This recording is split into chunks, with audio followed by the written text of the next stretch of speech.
372 bertanggung jawab. Di sisi lain, Erland baru tiba di Jerman setelah belasan jam mengudara. Ia baru saja memasuki apartemennya. Mengecek ponsel, ia tersenyum menatap pesan beruntun yang masuk. "Sudah sampai ke apartemen, sayang?" Tulisnya dalam pesan yang kemudian ia kirimkan kepada sang istri. "Ya ampun, baru belasan jam gak ketemu, sudah rindu." Ia menghembuskan napas, membuka pintu apartemennya. "Hei, Erland, sudah datang?" Sapaan itu mengalihkan perhatiannya sejenak. Shafa mendekat dan tersenyum. "Hai, Sha, apa kabar?" Balas Erland kepada tetangga sebelah kamarnya itu. "Baik. Oh ya, selamat atas pernikahanmu. Maaf aku tidak sempat datang karena aku dengar kabar pernikahanmu saat sudah di Jerman. Terima kasih. Maaf, aku tidak mengundang banyak orang, hanya melibatkan kerabat kami saja." Jawabnya singkat terkesan membatasi diri. Sekarang ada hati yang dijaga dan ia tidak boleh lagi banyak berinteraksi dengan Shafa seperti sebelum menikah. "Aku agak terkejut mendengar kabar kamu menikah.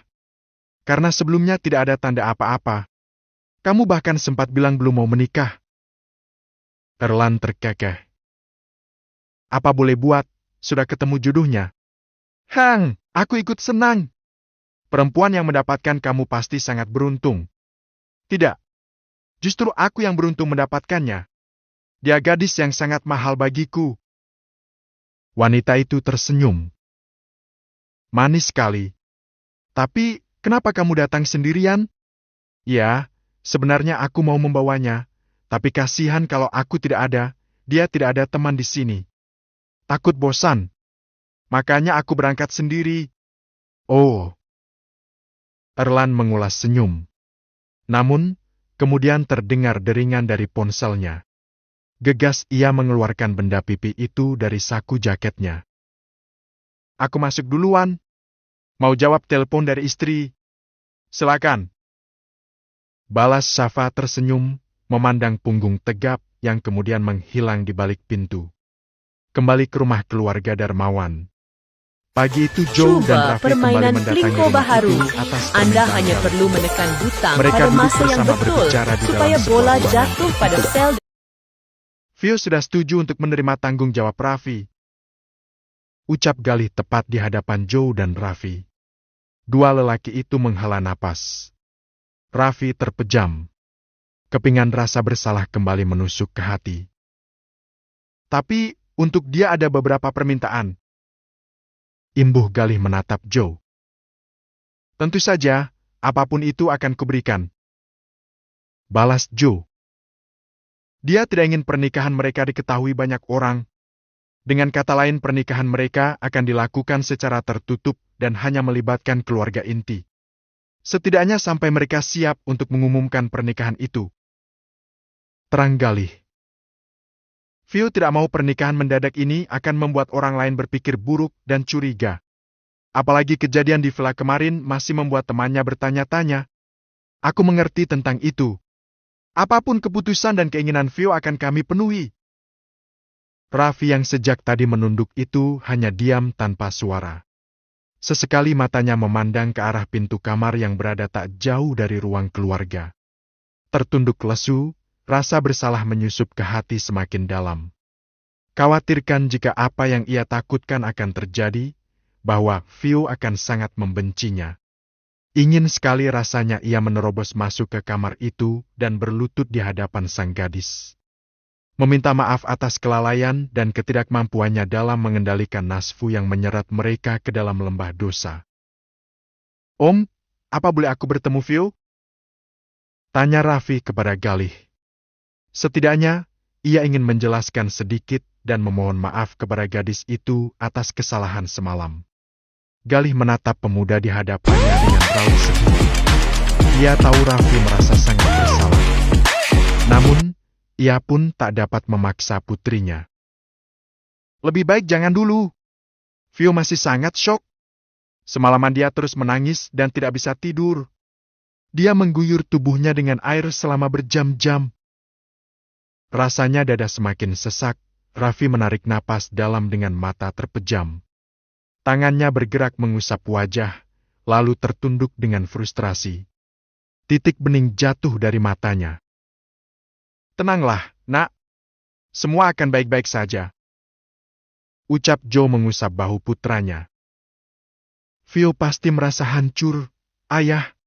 Jualan Aku yang kembali sudah ke sekolah. menghancurkannya. Terima hadiah percuma untuk Menghancurkan anak anda hidupnya, tanpa kos. masa Tisukan depannya, Lungga Musim Malaysia. kehormatannya. Ti ini adalah Ya, bernafas. Tapi kamu juga merasakan hal yang sama.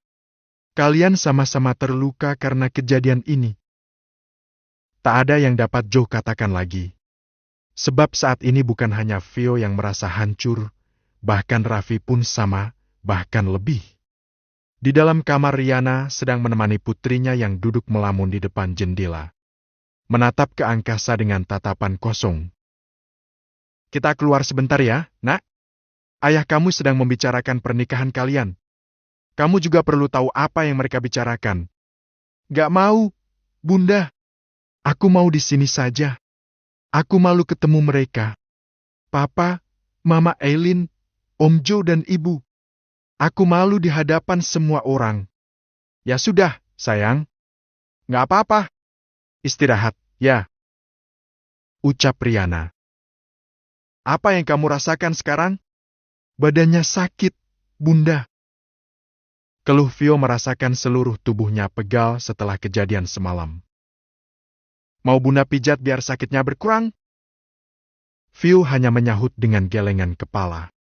Tanpa suara. Riana tak dapat membayangkan reaksi obat yang ditenggak putrinya dalam dosis yang sangat tinggi.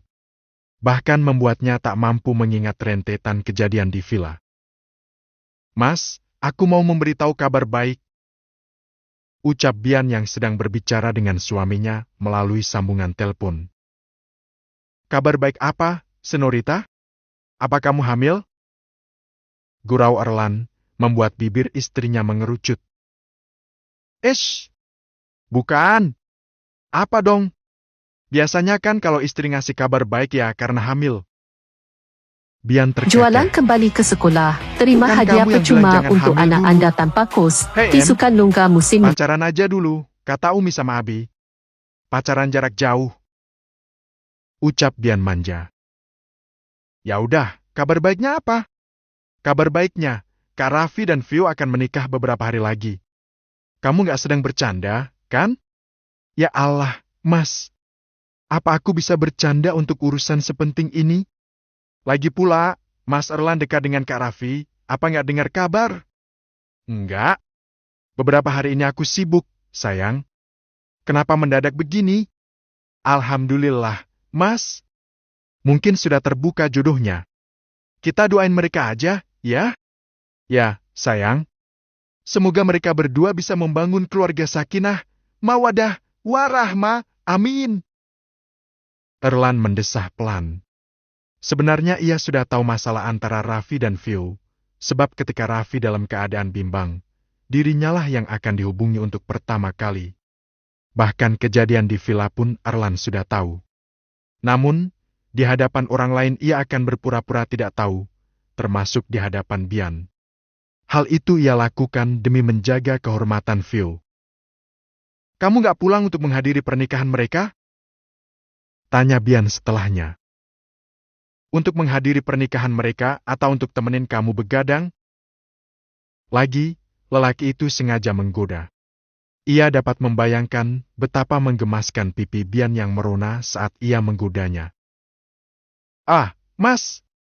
Sengaja banget bikin aku malu. Gemas, Bian menggerutu kesal. Hal yang membuat Erlan terkekeh. Kabar pernikahan antara Vio dan Raffi akhirnya terdengar oleh anggota keluarga yang lain. Tentu kabar ini mengundang banyak tanda tanya, sebab rencananya pernikahan akan digelar secara tertutup dan hanya melibatkan keluarga inti. Meskipun harus menghadapi berbagai macam pertanyaan, namun Galih dan Riana sepakat untuk menutupi keadaan yang sebenarnya demi menjaga marwah putri mereka. Dan akhirnya, hari itu tiba. Dengan hanya disaksikan keluarga inti pernikahan digelar secara sederhana. Tidak ada dekorasi mencolok, pesta meriah dan ribuan tamu undangan seperti di pernikahan Bian. Kabil tu nikah hawa taswijaha alal mahril madskur waradi itu bihi, walahu waliyu taufik. Suara lantang Raffi menggema melafazkan ijab kabulnya pagi itu. Seruan kata sah pun menggema disusul dengan doa bersama. Sepasang mata Vio terpejam dengan hela napas pelan. Matanya memandang punggung tegap lelaki yang baru saja mengucapkan ijab kabul atas namanya. Riana menyeka air mata, berpelukan dengan Mama Indah sambil saling menguatkan. Setidaknya mereka tidak boleh terlihat sedih di hadapan Vio. "Ayo, Nak," ucap Riana, menuntun putrinya untuk berdiri menemui sang suami untuk melakukan prosesi selanjutnya. Vio yang tampak cantik dalam balutan kebaya menjuntai itu tampak cantik. Sebuah mahkota indah menghiasi kepala. Berjalan menunduk, sesekali ia memandang ke arah suaminya. Jemarinya gemetar dan berkeringat. Jika biasanya terlihat binar bahagia di mata sang pengantin, namun tidak pada Vio. Hatinya remuk.